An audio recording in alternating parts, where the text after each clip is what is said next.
Shalom, selamat pagi jemaat yang terkasih dalam Tuhan Yesus. Selamat berjumpa kembali dalam ibadah umum bersama GP Kris Kelapa Gading. Kita bersyukur kita boleh ada hingga saat ini.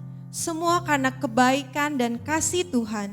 Tuhan terus mengingatkan kita untuk menikmati harinya yang khusus dan istimewa. Yang membawa kita untuk kembali beribadah, bersekutu dengannya. Sebelum memulai ibadah kita, izinkan saya untuk menyampaikan warta jemaat dalam sepekan ini. Jadwal kegiatan gereja kita dalam sepekan, yang pertama, ibadah doa akan diadakan setiap hari Kamis, khususnya hari Kamis ini akan diadakan dalam bentuk IG Live pada pukul 19.00. Yang kedua, bimbingan katekisasi untuk baptisan kudus akan diadakan pada hari Sabtu pukul 16.00. Yang ketiga, persekutuan remaja diadakan pada hari Sabtu pukul 17.30. Yang keempat, ibadah pemuda dilakukan pada hari Sabtu pukul 19.00. Khusus untuk ibadah kaum wanita akan diadakan setiap hari Jumat minggu pertama.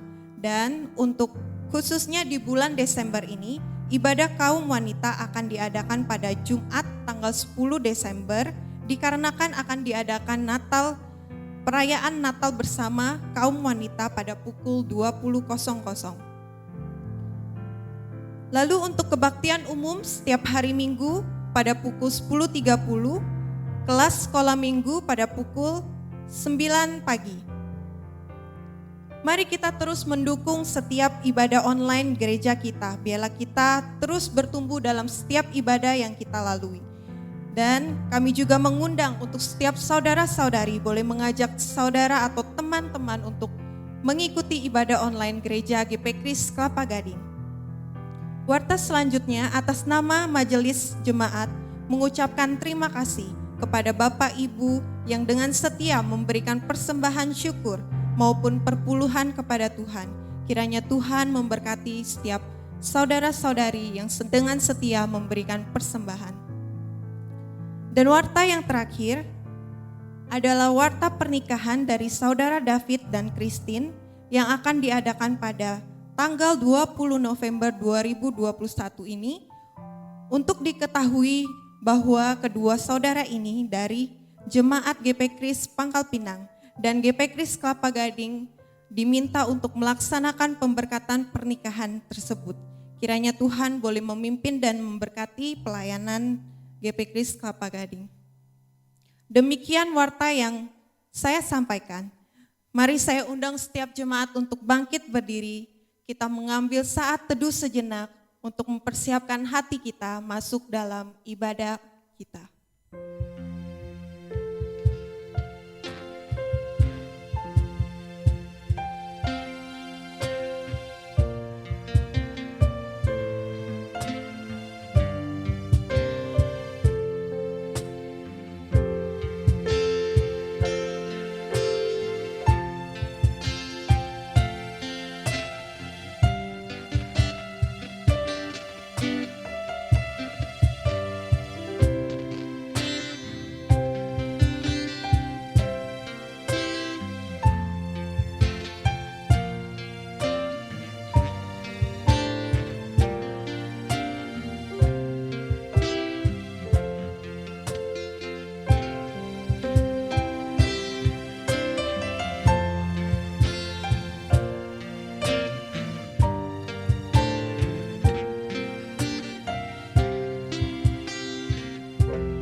Saat teduh selesai.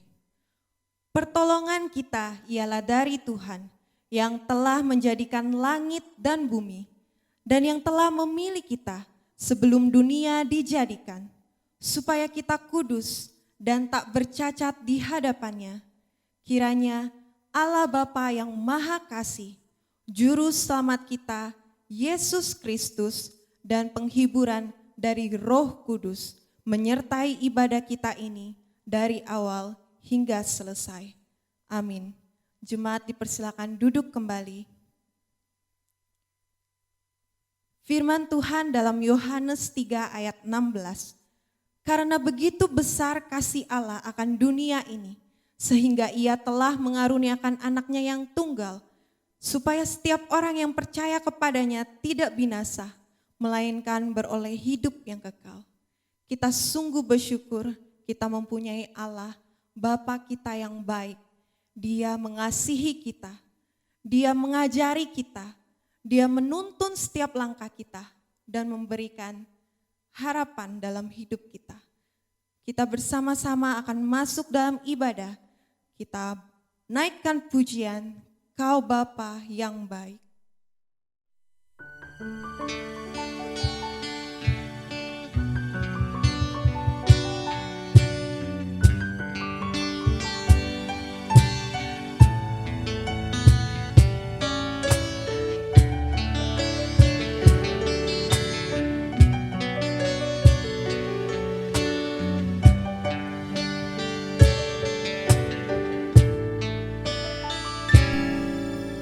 Engkau Bapa yang mengasihiku, tak kau pandang bentuk dan rupaku.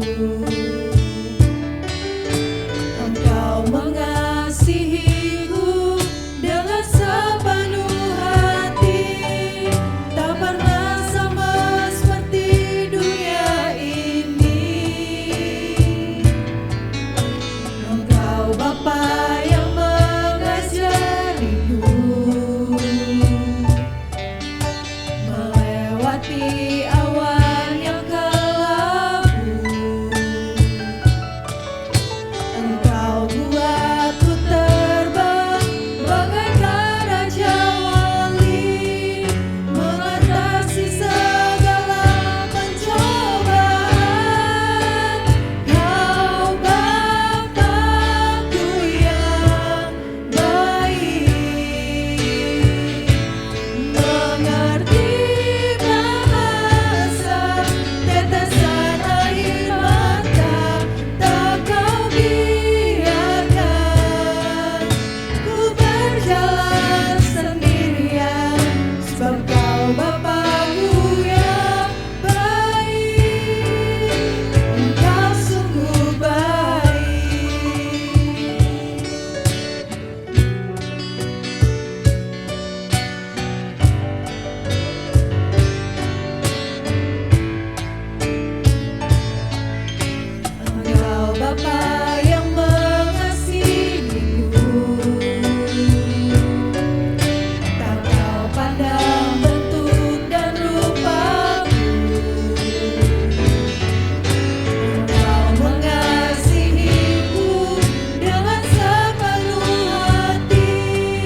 masuk dalam doa pembukaan. Bapa, terima kasih. Engkau mengasihi setiap kami. Engkau tak pernah memandang rupa kami. Kami adalah manusia yang berdosa, tapi Engkau adalah Allah yang setia, yang menolong setiap hidup kami. Engkau rela mengaruniakan anak-Mu satu-satunya untuk mati, menebus setiap dosa kami. Sungguh ya Tuhan, kami bersyukur mempunyai Allah Bapa yang seperti Engkau. Engkau mengajari kami, menolong kami, memelihara setiap hidup kami. Terima kasih ya Tuhan untuk kesetiaan Tuhan. Pada hari yang khusus ini, kami terus diingatkan untuk kembali beribadah, bersekutu dengan Engkau. Kami sungguh bersyukur. Biarlah Tuhan melalui puji-pujian, doa kami, firman yang akan kami dengar. Kami siap untuk menerima setiap suara hati Tuhan. Dan kami siap untuk terus mengerjakan dan menaati setiap firman Tuhan. Kiranya Tuhan beracara dalam ibadah kami dari awal hingga akhirnya selesai. Kami serahkan di dalam satu nama. Di dalam nama Tuhan Yesus kami berdoa. Amin. Marilah kita sambut Sang Raja. Dia adalah Raja yang rela menjadi manusia, yang menebus dosa kita. Dia lahir untuk kita, mati untuk kita, dan bangkit memenangkan kita semua. Kita mau memuji Dia. Mari kita sambut Sang Raja.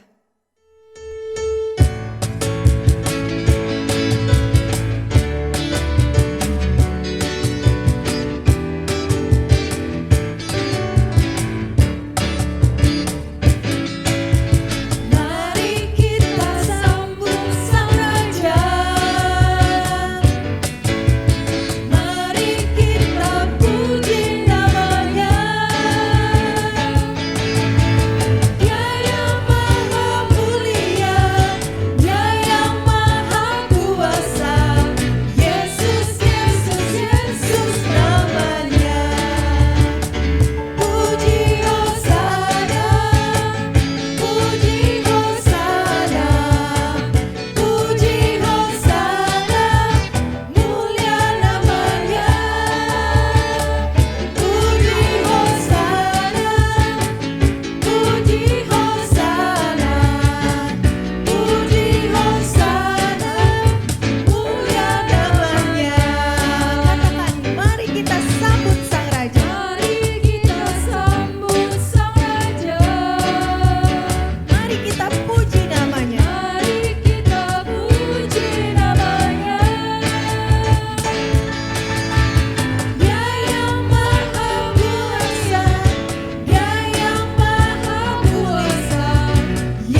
Dia adalah juru selamat dunia, Yesus. Dan karena karya yang terbesar yang telah Dia lakukan di atas kayu salib, marilah kita sungguh-sungguh mempersiapkan hati kita mendengarkan kebenaran firman Tuhan dengan tema iman yang berbuah. Dalam Lukas 11 ayat 28, tetapi Ia berkata, yang berbahagia ialah mereka yang mendengarkan firman Allah dan yang memeliharanya. Mari bersama-sama kita siapkan hati kita menaikkan pujian karya terbesar.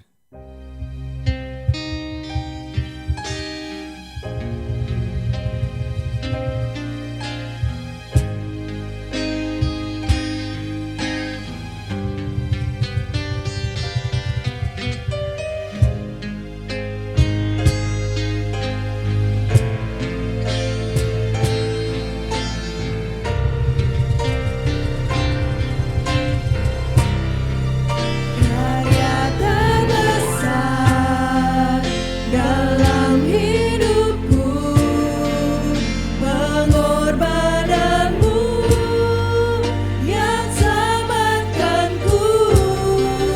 Engkaulah harta yang tak ternilai yang ku miliki dan ku hargai.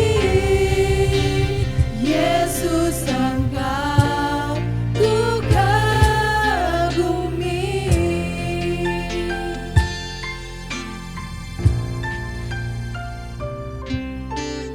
Kasih yang terindah,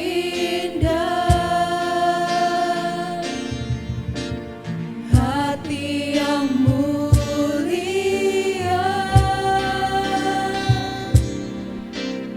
hanya ku temukan di dalam-Mu, Yesusku. Pujian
Ya Tuhan, tidak ada lain lagi yang dirindukan oleh hati kami selain daripada merindukan akan kebenaran firman Tuhan.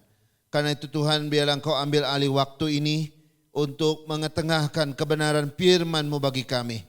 Sehingga hidup yang kami jalani ini, iman yang kami punyai ini, tidak hanya berakar, bertumbuh, tetapi juga berbuah bagi Tuhan. Biarlah Allah semakin hari menumbuhkannya dan membuatnya berbuah lebih banyak lagi, lebih lebat lagi bagi kehidupan tubuh Kristus. Terima kasih Tuhan.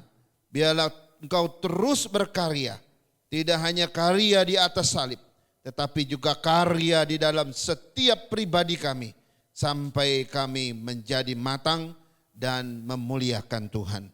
Terima kasih ya Tuhan, berbicaralah kepada kami, karena hati kami telah siap akan suara kebenaran-Mu. Di dalam nama Yesus kami berdoa. Amin. Amin. Baik jemaat Tuhan, mari kita membaca satu bagian dari firman Tuhan yang saya ambil dari Yohanes pasal yang ke-15 ayat 1 sampai yang ke-8. Yohanes 15 ayat 1 sampai yang ke-8. Saya akan membaca untuk kita. Bapak Ibu di rumah boleh menyimaknya dan membaca bersama-sama dengan saya. Demikian firman Tuhan. Akulah pokok anggur yang benar dan Bapakulah pengusahanya. Setiap ranting padaku yang tidak berbuah dipotongnya, dan setiap ranting yang berbuah dibersihkannya, supaya ia lebih banyak berbuah. Kamu memang sudah bersih karena firman yang telah kukatakan kepadamu. Tinggallah di dalam aku dan aku di dalam kamu. Sama seperti ranting tidak dapat berbuah dari dirinya sendiri kalau ia tidak tinggal pada pokok anggur. Demikian juga kamu tidak berbuah kalau kamu tidak tinggal di dalam aku. Akulah pokok anggur dan kamulah ranting-rantingnya. Barang siapa tinggal di dalam aku dan aku di dalam dia, ia berbuah banyak, sebab di luar aku kamu tidak dapat berapa-apa. Barang siapa tidak tinggal di dalam aku, ia dibuang keluar seperti ranting dan menjadi kering, kemudian dikumpulkan orang dan dicampakkan ke dalam api, lalu dibakar. Jikalau kamu tinggal di dalam aku dan firman-Ku tinggal di dalam kamu, mintalah apa saja yang kamu kehendaki dan kamu akan menerimanya. Dalam hal inilah Bapa-Ku dipermuliakan, yaitu jika kamu berbuah banyak, dan dengan demikian kamu adalah murid-murid-Ku. Saudara-saudara, hari ini kita akan terus melanjutkan tema berseri kita, tema bulanan kita, yaitu iman yang berbuah. Ya, iman yang berbuah, dan ini seri kedua. Minggu lalu kita sudah lihat seri pertama. Nah, hari ini adalah iman yang berbuah bagian kedua. Nah, bagian kedua ini saya fokus kepada subtema atau tema kecilnya adalah harapan Allah akan iman yang berbuah. Jadi hari ini kita akan melihat bagaimana harapan Allah ya agar iman kita berbuah. Nah, saudara-saudara, dari tema ini saudara-saudara kita akan mengerti bahwa iman yang berbuah itu bukan keinginan kita, bukan kehendak kita, bukan harapan kita. Ya. Bukan maunya kita. Tapi iman yang berbuah itu adalah kehendaknya Tuhan, keinginannya Tuhan, maunya Tuhan, dan itu harapannya Tuhan. Saya ulangi sekali lagi. Ya, iman yang berbuah itu bukan semata-mata kehendakku, maunya aku, harapanku, keinginanku. Bukan, saudara-saudara. Tapi iman yang berbuah adalah kehendak Allah, keinginan Allah atas umatnya, harapan Allah atas kita. Itu yang benar, saudara-saudara. Nah, karena itu kita mesti bagaimana caranya kita berbuah. Nah, salah satu perumpamaan yang menggambarkan harapan Tuhan ini, yang menggambarkan kehendak Tuhan dan keinginan Tuhan agar kita berbuah, dia menggunakan yang namanya perumpamaan tentang pokok anggur, saudara-saudara. Ya, pokok anggur di mana Tuhan menggambarkan dirinya adalah pokok anggur, lalu saya dan saudara adalah carang-carangnya. Ya, menarik ya. Lalu sebagai pokok anggur, ia mengharapkan carang-carangnya itu untuk berbuah bagi dia. Dan ketika ada carang-carang yang tidak berbuah, maka ia akan membersihkannya dan dia akan memotongnya agar lebih berbuah banyak lagi. Saudara-saudara. Tetapi ketika tidak berbuah juga, maka ada masalah bagi harapan Tuhan di sini. Maka ia tidak segan-segan akan memotong carang itu dan membuangnya daripada pokok anggur itu, saudara-saudara. Nah, pertanyaannya sekarang begini. Apa sih keinginan dan harapan Tuhan kepada kita agar iman kita berbuah? Apa sebenarnya menjadi harapan Dia? Yang kedua, apa saja keinginan Tuhan, kehendak Tuhan kepada kita, harapan Tuhan pada kita, agar saya dan saudara imannya berbuah? Apa saudara-saudara? Atau apa saja? Saya menemukan ada 3 hal yang merupakan keinginan dan harapan Tuhan kepada kita, agar imanku dan imanmu berbuah bagi Tuhan. Saudara-saudara, yang pertama adalah ayat 1 dan ayat 5a, ya. Yang pertama adalah Allah ingin kita menjadi ranting-rantingnya. Ini yang pertama. Tuhan ingin agar engkau dan saya, agar kita menjadi ranting-rantingnya Tuhan. Nah, ayat 1a dan ayat 5a saya baca untuk kita. Ayat 1a berkata begini, akulah pokok anggur yang benar dan Bapakulah pengusahanya. Lalu ayat 5 bagian A, akulah pokok anggur dan kamulah ranting-rantingnya. Coba ya, 2 ayat ini punya korelasi yang luar biasa. Akulah pokok anggur yang benar dan kamulah ranting-rantingnya. Nah, saudara-saudara, dari 2 ayat ini atau 2 kalimat ini, ada 2 hal yang menarik. Pertama, Tuhan bilang, akulah pokok anggur yang benar. Yang kedua, Tuhan bilang, kamulah ranting-rantingnya. Saudara, ini 2 kalimat ini mau mengatakan apa sebenarnya? Mari kita lihat yang pertama. Yang pertama adalah, akulah pokok anggur yang benar. Ya, ini perkataan Yesus langsung, akulah pokok anggur yang benar. Kalau Tuhan berkata, akulah pokok anggur yang benar, berarti ada pokok anggur yang enggak benar. Betul tidak? Kalau Tuhan bilang, akulah pokok anggur yang benar, berarti ada pokok anggur yang enggak benar. Ini jelas, saudara. Nah, saudara-saudara, kalau kita lihat konteks kitab Yohanes ditulis, ternyata saat itu atau pada zaman surat ini ditulis, kitab ini ditulis, ajaran kekristenan sedang berhadapan dengan satu ajaran sesat yang bernama Gnostik. Nah, ajaran Gnostik ini yang menarik adalah ternyata ajaran Gnostik ini juga ada ajaran tentang pokok anggur. Ini yang menarik, saudara-saudara. Ternyata Gnostik juga mengajarkan tentang ajaran pokok anggur ini. Gnostik berkata begini, aku dalam arti Gnostik adalah pokok anggur yang lembut. Allah lah yang menanam aku. Ini pernyataan ajaran Gnostik pada zaman itu. Yang kedua, Gnostik juga berkata, kita dalam arti Gnostik, ajaran Gnostik adalah pohon anggur kehidupan. Pohon di mana tidak ada kepalsuan. Coba. Jadi ajaran Gnostik ini ternyata lebih dulu mengajarkan tentang ajaran pokok anggur, perumpamaan tentang pokok anggur. Lalu ya, karena ada ajaran Gnostik ini tentang pohon anggur, maka Yesus secara sengaja membuat satu pernyataan pembanding, satu pernyataan pembeda dengan berkata, akulah pokok anggur yang benar. Atau dengan kata lain, akulah pokok anggur yang murni, yang sejati itu. Semua yang lain palsu. Semua yang lain tidak benar. Ini tafsirannya kalau kita menerima bahwa Yesus pokok anggur yang benar. Jadi Yesus seolah-olah berkata begini, akulah pokok anggur yang benar.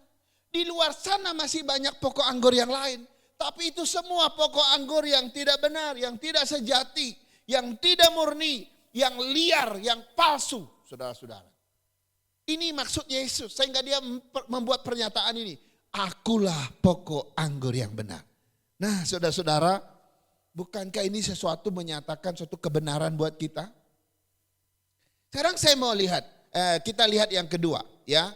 Kalimat yang kedua yang menarik perhatian saya adalah pernyataan Yesus yang berkata, kamulah ranting-rantingnya.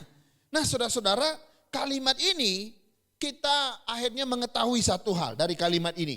Bahwa Allah memang menginginkan agar kita, saya dan saudara menjadi ranting-rantingnya Tuhan di dalam pokok anggur yang benar itu. Bukan dalam pokok menjadi rantingnya pokok anggur yang palsu, yang liar, yang gak benar itu. Bukan. Tapi Yesus menginginkan agar murid-muridnya, semua orang yang mengenalnya, menjadi ranting-rantingnya dia karena dia adalah pokok anggur yang benar. Bukan menjadi ranting pokok anggur yang palsu, pokok anggur yang liar, pokok anggur yang gak sejati itu. Ini sebenarnya imbas daripada pernyataan Yesus ya. Jadi seolah-olah dia mau berkata, jangan lagi deh kamu menjadi ranting-rantingnya pokok anggur yang liar itu. Jangan lagi kamu ya menjadi carang-carangnya pokok anggur yang palsu itu. Jangan. Aku pokok anggur yang benar. Aku pokok anggur yang sejati. Kamu harus jadi rantingku. Wow. Saudara, kalau kita merenungkan bagian ini saudara, yang menjadi pertanyaannya begini. Kita ini rantingnya siapa? Bapak Ibu di rumah rantingnya siapa? Ya. Apakah kita ini adalah ranting dari pokok anggur yang benar itu? Atau kita ini menjadi carang-carangnya Tuhan Yesus itu? Atau kita ini jadi ranting-rantingnya pohon anggur yang gak benar? Engkau dan saya ternyata menjadi ranting atau carang-carang dari pokok anggur yang palsu. Saya enggak tahu. Saya berdoa, saya berharap supaya kita mengevaluasi dengan benar. Agar kita memastikan bahwa saya adalah rantingnya Kristus. Saya adalah carangnya pokok anggur yang benar. Ini yang pertama saudara-saudara. Harapan Tuhan pertama adalah ya, Dia ingin kita menjadi ranting-rantingnya. Yang kedua, kalau kita sudah jadi ranting, tentu ada harapan yang kedua. Harapan yang kedua adalah Allah ingin kita benar-benar tinggal di dalam Dia. Ini yang kedua. Dari mana kita tahu? Ayat yang keempat, saya baca. Tinggallah di dalam aku dan aku di dalam kamu. Sama seperti ranting tidak dapat berbuah dari dirinya sendiri kalau ia tidak tinggal pada pokok anggur. Demikian juga kamu tidak berbuah jikalau kamu tidak tinggal di dalam aku. Wow, ini sih tidak perlu ditafsirkan lagi. Jelas sekali apa yang Yesus katakan. Nah, kata tinggal di sini saudara, apa yang dimaksud dengan kata tinggal? Saudara, yang dimaksud dengan kata tinggal di sini adalah bukan sekedar tinggal. Tentu Bapak Ibu tahu, tinggal dengan sekedar tinggal itu beda, ya. Bukan juga sekedar numpang tinggal. Ini dua hal berbeda, ya. Kita benar-benar tinggal beda dengan sekedar tinggal atau sekedar numpang tinggal. Nah, yang Yesus maksudkan adalah tinggal di dalam aku di dalam kamu. Ketika kita di dalam dia di dalam kita. Itulah yang disebut dengan tinggal, yang benar-benar tinggal. Tapi kalau orang yang cuma sekedar tinggal di dalam nama Yesus. Atau sekedar numpang tinggal dalam nama Yesus. Sehingga merasa berhak memanggil nama Yesus padahal dia cuma numpang tinggal. Dia enggak sungguh-sungguh. Kalau dia cuma sekedar tinggal, sekedar numpang tinggal. Itu tidak terjadi. Kamu di dalam aku di dalam kamu. Itu enggak akan terjadi. Cuma kita yang di dalam dia, tapi dia enggak di dalam kita. Nah, saudara-saudara. Jadi yang dimaksudkan tinggal di sini adalah sungguh-sungguh tinggal di dalam dia dan dia di dalam kita. Artinya apa? Artinya terjadi satu penyatuan yang melekat dengan Kristus.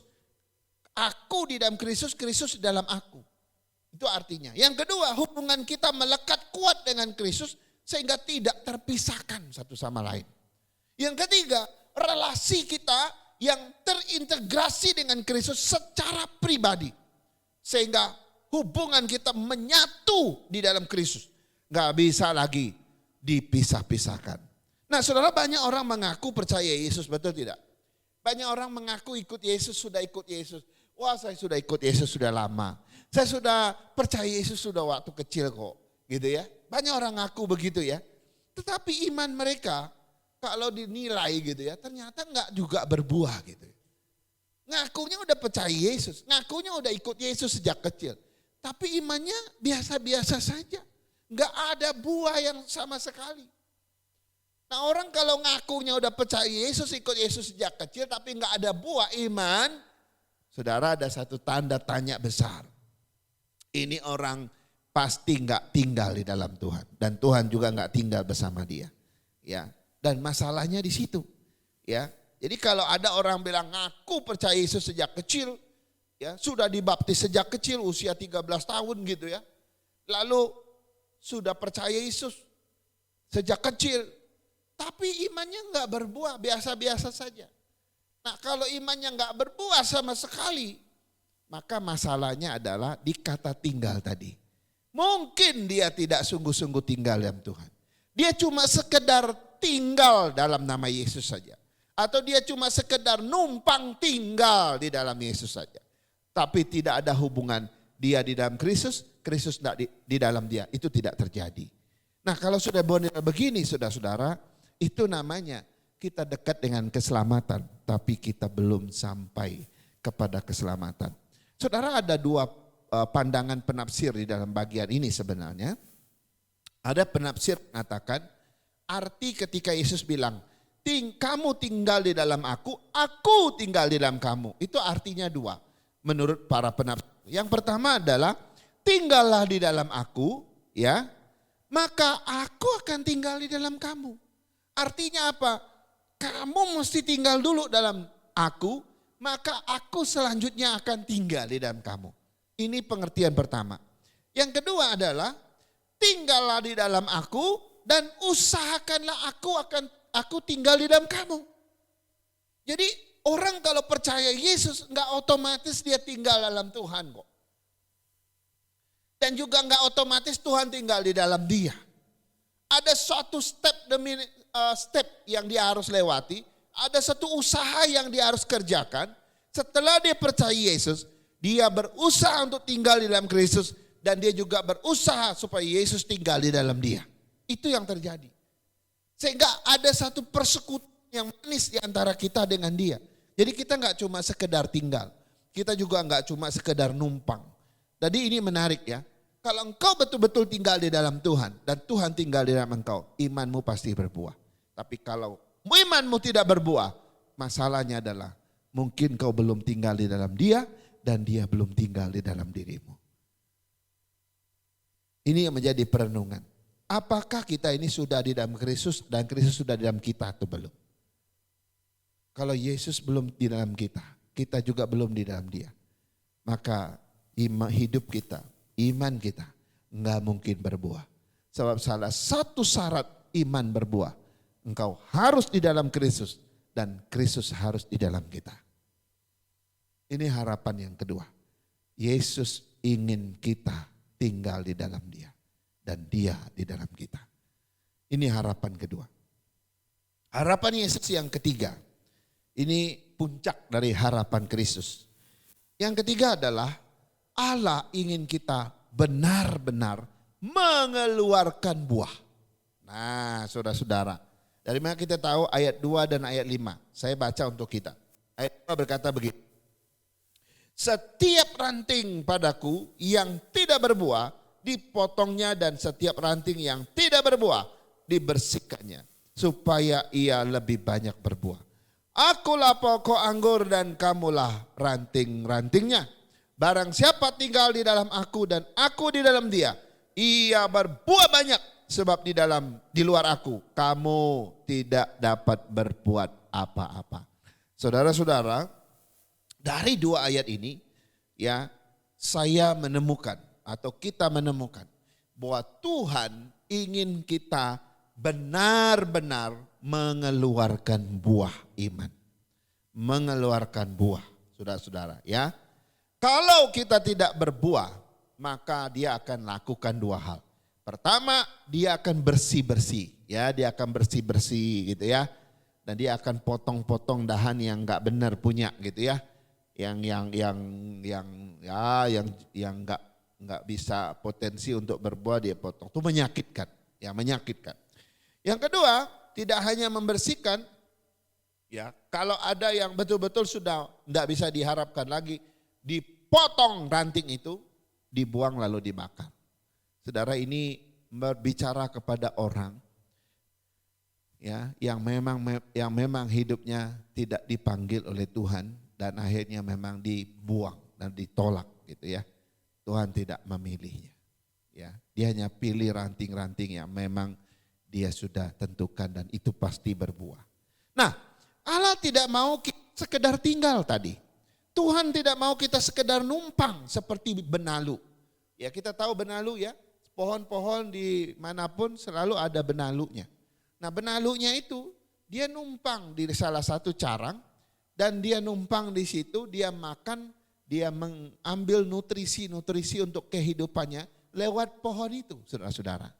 Jadi tanaman benalu itu atau pohon benalu itu jahat sekali sebenarnya ya. Karena dia numpang di situ, dia makan lewat pohon yang lain. Dia nggak bisa hidup sendiri, dia mesti numpang, dia numpang saja gitu. Nah, banyak orang Kristen begini kan, kita sekedar numpang dalam nama Yesus gitu ya. Ya, mengalami mujizat Yesus, mengalami penyertaan Yesus, mengalami kasih anugerah Yesus. Padahal kita bukanlah tanaman yang berbuah. Justru kita ini tanaman liar yang merusak. Saudara-saudara, jangan sampai kita begitu. Mari kita evaluasi, aku ini tanaman apa? Kalau aku ini rantingnya Tuhan, maka hidupku pasti produktif. Aku pasti akan mengeluarkan buah bagi Tuhan. Ya, orang akan melihat hidupku ini berbuah, ya, berdampak, berguna, membawa berkat bagi banyak orang. Itu adalah hidup yang berbuah, iman yang berbuah. Nah, saudara-saudara, ini yang menarik. Ya, yang menarik adalah dua tindakan Yesus terhadap carangnya itu, saudara-saudara. Ada dua tindakan tadi, yaitu membersihkan dan memotong ya. Kita mengetahui bahwa Allah memang ya tidak ingin kita sekedar hidup baik-baik saja. Tahu maksud saya? Yang saya maksudkan bagi poin ini adalah begini. Banyak orang bilang, yang penting kan aku yang penting aku sudah percaya Yesus, yang penting aku enggak berbuat dosa, aku enggak berbuat jahat, enggak ngerampok orang, enggak ngebunuh orang, enggak memfitnah orang, enggak nipu orang. Yang penting aku tidak melakukan kejahatan. Saudara, kalau standar hidup kita seperti itu, kita belum mencapai ekspektasinya Tuhan, belum. Kalau kita cuma targetnya yang penting aku udah percaya Yesus, aku enggak buat dosa, enggak buat jahat, enggak ngejahatin orang, enggak fitnah orang, enggak bunuh orang, enggak mukul orang. Kalau sampai di situ, engkau belum memenuhi harapannya Tuhan, belum. Ya, sebab yang menjadi harapan Tuhan adalah enggak cuma sampai engkau tidak melakukan dosa, tidak melakukan kejahatan. Tapi harapan Tuhan lebih dari itu. Dia ingin engkau berbuah. Dia ingin engkau benar-benar mengeluarkan buah. Jadi kalau kita jadi orang Kristen sebatas baik-baik saja, sebatas hidup baik saja, tidak buat dosa, tidak buat jahat, tapi enggak berbuat yang lain, maka kita belum mencapai harapan, keinginan, kehendak Tuhan. Kita belum memenuhi ekspektasinya Tuhan. Artinya apa? Kita masih di bawah. Karena itu Tuhan tidak bersuka cita kalau engkau cuma hidup baik saja. Banyak orang bilang, penting aku sudah baik. Yang penting aku enggak buat dosa. Tapi engkau juga enggak berbuat baik, enggak melakukan buah iman kepada orang lain, enggak menghasilkan suatu perbuatan yang baik kepada orang lain, maka itu nol. Jadi kita dipanggil untuk berbuah bagi Tuhan, artinya enggak cukup kita hidup baik-baik saja, enggak cukup. Nggak cukup kita yang penting nggak buat dosa, yang penting nggak buat jahat, yang penting nggak ngejahatin orang, nggak nipu orang, nggak memfitnah orang. Nggak cukup sampai di situ. Tapi Tuhan engkau maju satu langkah lagi, yaitu kau harus berbuah bagi Tuhan. Dan itulah yang disebut harapan Tuhan akan iman yang berbuah. Semua orang bisa berkata, aku sepenting aku udah beriman, aku udah percaya kok. Iya, tapi kalau imanmu tanpa perbuatan, mati, kata Yakobus. Kosong, kata Yakobus. Saudara, mari kita renungkan hari-hari ini, bulan-bulan ini dengan tema yang luar biasa. Jangan cuma hidup sekedar hidup yang baik saja. Tapi dia ingin kita memenuhi harapannya, ekspektasinya. Dia ingin kita berbuah. Jauh melampaui daripada sekedar hidup baik saja. Daripada sekedar tidak melakukan dosa saja. Daripada sekedar tidak berbuat jahat. Dia ingin kita berbuah bagi dia dan bagi dunia dan di mana kita berada. Inilah 3 harapan Tuhan. Dia ingin engkau menjadi carangnya, jadi rantingnya. Yang kedua, dia ingin engkau tinggal di dalam dia dan dia di dalam engkau. Dan yang ketiga, dia ingin engkau benar-benar berbuah, mengeluarkan buah. Bukan sekedar hidup baik. Mari kita berdoa. Ya Tuhan, terima kasih. Kami bersyukur atas kebenaran firman-Mu. Kami terus diajarkan bagaimana kami terus berbuah bagi Tuhan. Tuhan, kami bersyukur jika kami sudah menjadi ranting pokok anggur yang benar. Jika di dalam masa lalu kami pernah menjadi ranting atau carang daripada pokok anggur yang palsu, pokok anggur yang liar, yang tidak berkenan. Hari ini Tuhan telah mengangkat kami menjadi carang, menjadi ranting-Mu yang benar. Kami juga bersyukur kalau kami boleh tinggal dalam Tuhan dan Tuhan tinggal dalam kami. Dan kami juga enggak hanya sekedar hidup tidak berbuat dosa, tidak berbuat jahat. Tapi lebih dari itu kami melaksanakan perbuatan-perbuatan yang memuliakan Tuhan. Dan kami berbuah bagi Engkau. Berkati jemaat-Mu, berkati kami semua yang sedang bergumul dalam buah iman kami. Agar kami benar-benar hidup yang melimpah bagi orang lain. Berkati setiap kami, beri kemampuan bagi kami. Agar iman kami terus berakar, bertumbuh dan akhirnya berbuah bagi banyak orang. Sehingga orang-orang diberkati, orang-orang mendapat berkat lewat kehadiran kami. Terima kasih atas firman-Mu, biarlah kebenaran firman Tuhan ini terus meneguhkan, menguatkan kami. Dalam nama Yesus kami berdoa. Haleluya. Amin. Amin. Amin. Amin untuk firman Tuhan yang telah kita dengar. Mari kita meresponi firman Tuhan dengan memberikan hidup kita, dengan menjadi berbuah baginya, melayaninya, menjadi saksinya, dan terus percaya dan patuh pada firman-Nya sampai kita berjumpa dengannya. Bersama-sama kita akan menaikkan pujian KPPK 240, percaya dan patuh.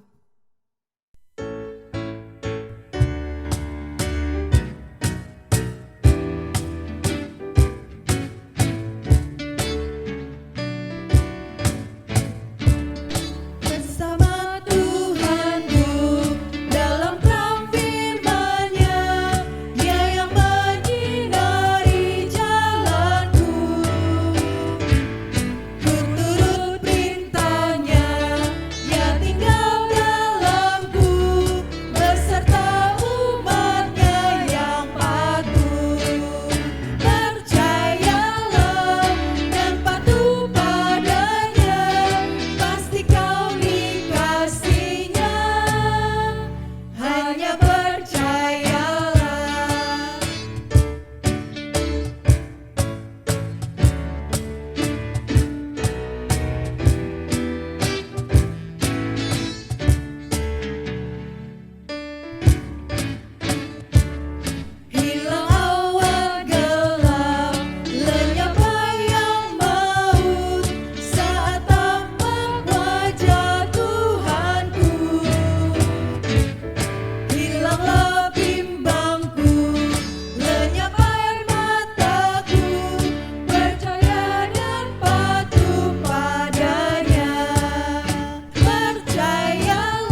Mari jemaat, saya undang untuk bangkit berdiri. Mari bersama dengan segala gereja di segala tempat dan segala abad, kita mengikrarkan pengakuan iman kita demikian. Aku percaya kepada Allah, Bapa yang Maha Kuasa, Khalik langit dan bumi, dan kepada Yesus Kristus Tuhan kita, yang dikandung dari Roh Kudus, lahir dari anak darah Maria, yang menderita sengsara di bawah pemerintahan Pontius Pilatus, disalibkan, mati dan dikuburkan, turun dalam kerajaan maut. Pada hari yang ketiga bangkit pula dari antara orang mati, naik ke sorga, duduk di sebelah kanan Allah, Bapa yang Maha Kuasa. Dan dari sana ia akan datang untuk menghakimi orang yang hidup dan yang mati. Aku percaya kepada Roh Kudus, gereja yang kudus dan am, persekutuan orang kudus, pengampunan dosa, kebangkitan orang mati, dan hidup yang kekal. Amin. Mari bersama-sama kita mengakhiri ibadah kita pada hari ini dengan pujian doksologi.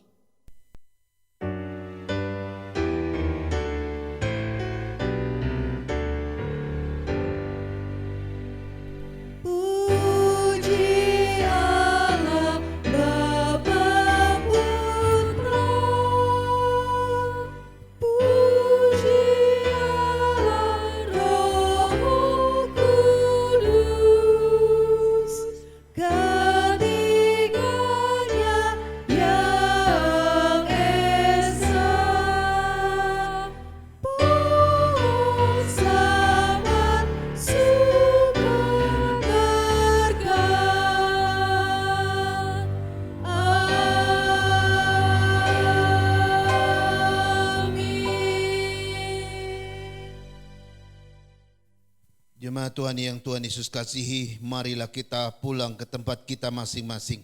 Kita pulang sebagai orang-orang yang imannya berbuah bagi Allah, sesuai dengan harapan Allah atas setiap kita, dan terimalah berkat-Nya. Kiranya kasih dari Allah Bapa kita, anugerah dari Tuhan kita Yesus Kristus, penghiburan, penyertaan dan pimpinan dari Allah Roh Kudus, kiranya memimpin dan menyertai saudara-saudara sekalian, hari ini, besok, dan seterusnya, sampai hari Maranatha, Tuhan Yesus datang menjemput kita saleh-salehnya. Amin. Amin.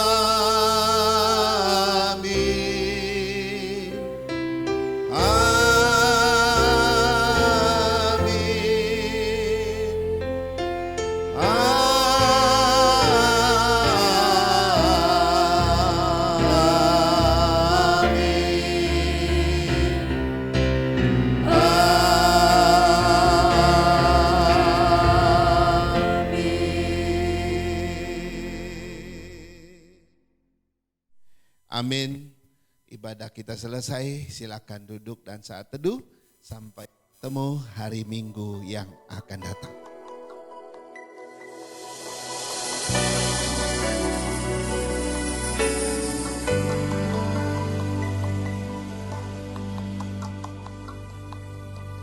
Yesus, kau kebenaran yang menyelamatkanku. Kau memberikanku hidup dan pengharapan.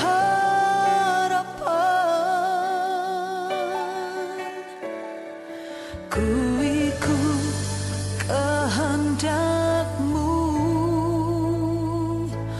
ku perlu anugerah-Mu. Ku nyatakan janjiku kepadamu.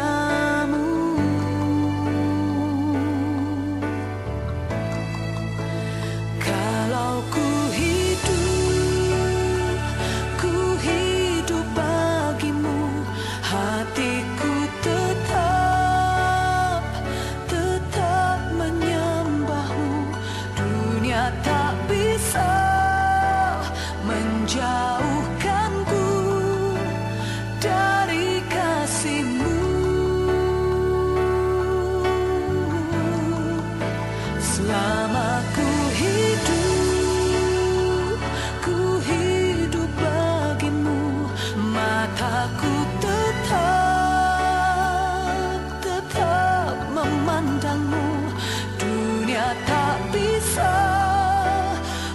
menjauhkanku dari kasih-Mu.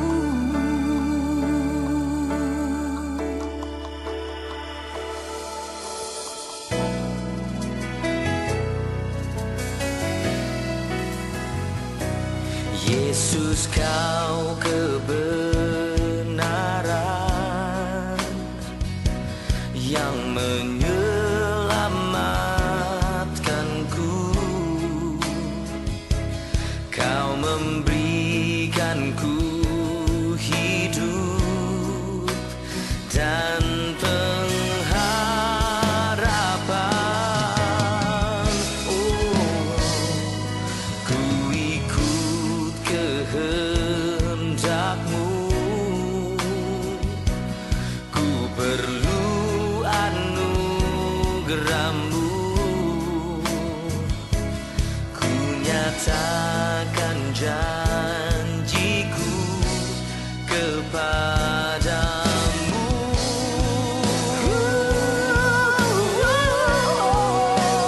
Kalau ku hidup bagi-Mu, hatiku tetap menyembah-Mu. Dunia tak bisa menjauhkanku